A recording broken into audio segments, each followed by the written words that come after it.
Well, welcome to Luther Hill.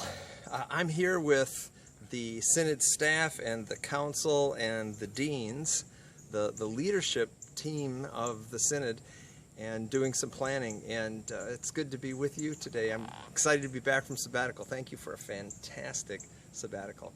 I'm also excited to be hosting the fall leadership gathering. I hope that you're coming in October. It's going to be pretty exciting.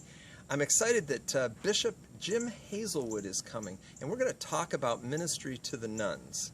That is not a ministry to the Catholic Church. That is a ministry to people who have no church home. Those who on the census documents check none when it comes to religious affiliation.